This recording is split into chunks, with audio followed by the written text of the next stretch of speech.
What's going on, everyone? Welcome. This is Discord Friday. If you're new to the channel, I go over on Discord and I just watch all your conversations. I look at pictures, and I take all the information off of there and I put it into a video every Friday for you guys. So if you're not a member of Discord, join that community down below by clicking that link and going over and joining 600 plus people.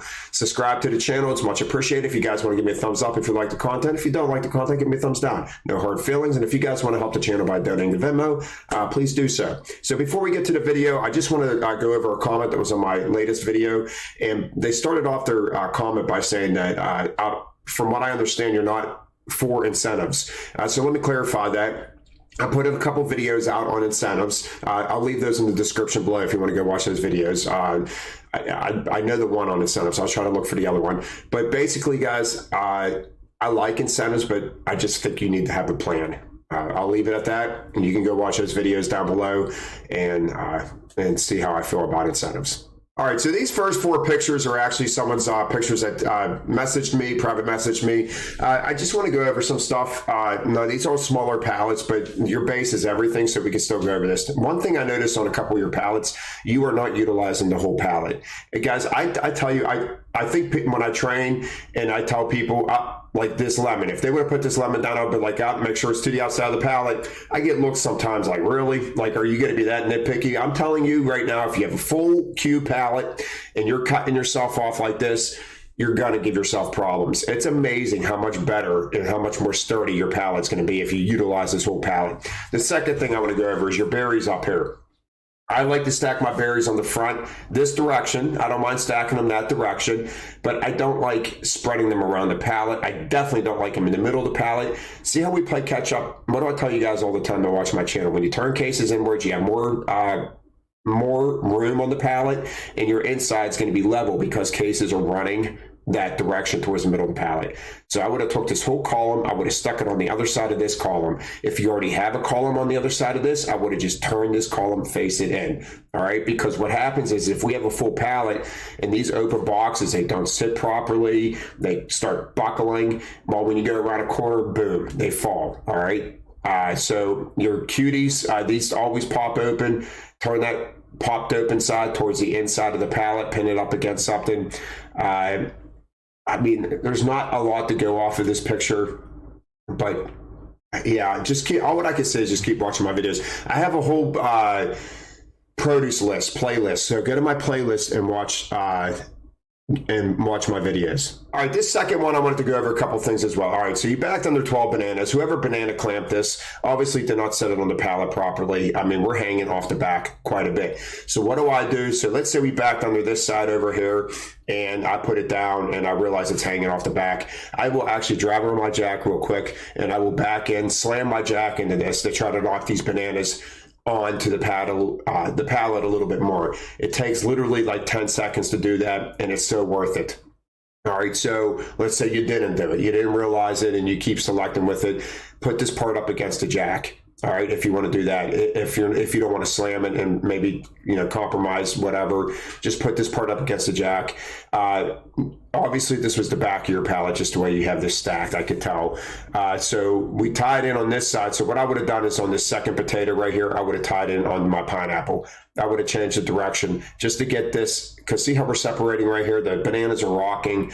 I would have just tried to tie this in. But me personally, I would have did what I said. I would have bumped it and tried to get those bananas to be on the pallet a little bit more square. Other than that, you're keeping your open boxes together. Not too much to see from here. I watch placing cases directly into open boxes. If these are tomatoes, they're done. They're done. They're going to be smashed. There's ways to stack around this stuff, guys. You do not have to damage product to do that. All right, once again, on this pallet, you're not utilizing the full pallet. We keep it open boxes together, open boxes together. Once again, we got apples directly into the grapes, if that's what they are, so they're going to just crush the crap out of them. Every time I have open boxes, I said this in previous produce videos, especially these grapes and cherries, stuff that come in this, This box right here, I always look for that box because it fits perfectly on top of that box and it gives you that solid layer again. So anytime you get a stack of open boxes and you get one of these boxes, even this thick one down here, put it directly on top of the open box. That way you have a level surface again, and it's sitting on the outside edges of the box and not directly inside. So remember that. And it's, I swear, like most of the time, guys, you're getting these type of boxes. So stick them on top of that. Other than that, we got a low back. Your inside should never be higher than your back. So what I'm guessing is that you're stacking from front to back. Always worry about your perimeter of your pallet before the inside. That Fresh Express would have been on my corner, or maybe even, yeah. So, I mean, if this is your finished order, I would have dropped some product down before I wrap this. But other than that, it's not bad. You got the right idea of column stacking. All right, your fourth and final pick, once again, not a huge order, but I just wanted to go over it. We got a slip sheet, no big deal. All right. Your Tropicanas, this is where dairy, I'm telling you, you point your cases in, you're going to save yourself a lot of room. All right. I would have pointed the Tropicanas in, or I would have, or actually, this isn't even a Tropicana. That's that natural. Yeah, I mean, turn cases inwards. You're just going to save yourself a lot of room. Don't worry about tying a case in like that.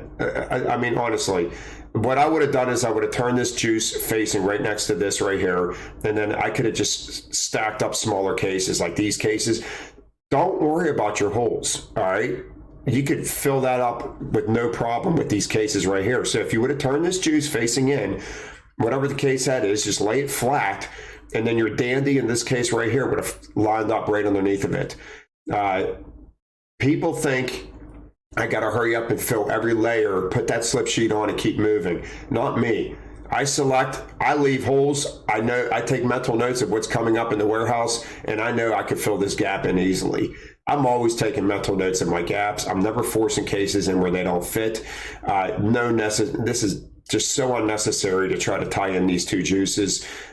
Cases facing inwards as much as possible. You're running everything the length of the pallet. We need to start running towards the middle of the pallet. Yeah, look at that. All your cases are running this way, and it's no fault of your own. Everybody does it. All the new selectors do it.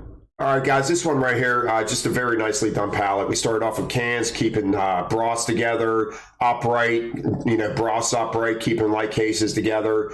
I mean, just a beautiful done dry pallet here. Got a case on its side, not a big deal. We're just filling in a gap. It looks like we have a slip sheet right here. Once again, not a big deal. We got the LaCroix on top of it.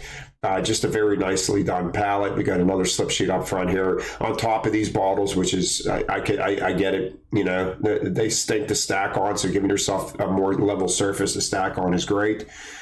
Just a very nice looking pallet. All right, the last pallet I want to look at is this one right here. Two things I wanted to point out. Well, obviously it's a beautifully stacked pallet, but look how we keep all of our light cases together. I mean, just all the way through this pallet. I always tell you, if you have two cases that are similar or exactly the same, they need to stay together. I mean, obviously we got a nice solid base, but I mean, seriously, two cases the same, two cases the same, two cases the same, two cases the same, two cases the same, two cases the same, two cases the same. Facing back. I mean, this is it, guys. And the other thing I wanted to point out, the thing I love, is that we didn't keep this case level in here. So we got a case of broth or something up here, and we didn't keep this case level because it would have given us more of a dip in its weight. You don't want weight pushing against a corner. So what did they do? They just put this case on an angle, and it's so wedged in there, it's not going to fall.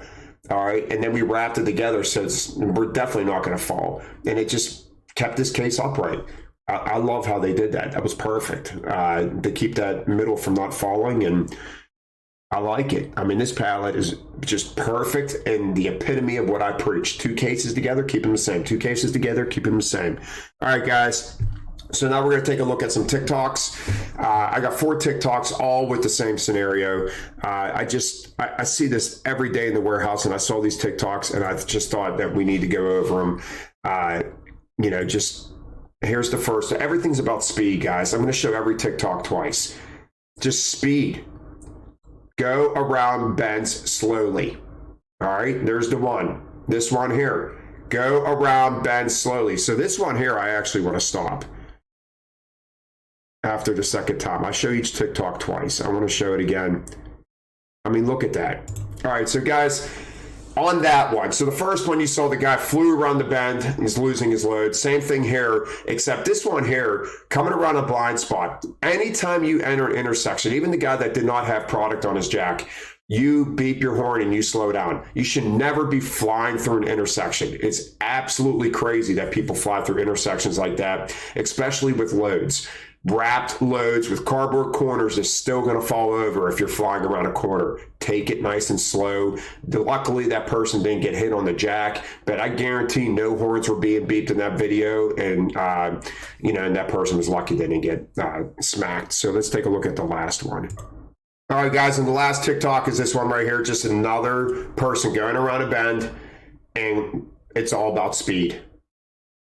If they would have just took this slowly, that pallet would still be standing. So that's the end of the TikToks. That's the end of the video. Guys, the TikToks are definitely learning experiences. It gives us video footage in the warehouse of people making mistakes, and it's easier for me to actually show you video than me just explaining it. So I definitely like the TikToks. It's going to learn safety, and it's just going to learn. It's going to help you guys learn that, just like today, going around a bend fast. Doesn't matter how sturdy your pallet is, it could fall over. I'll see you guys next time. Have a great day.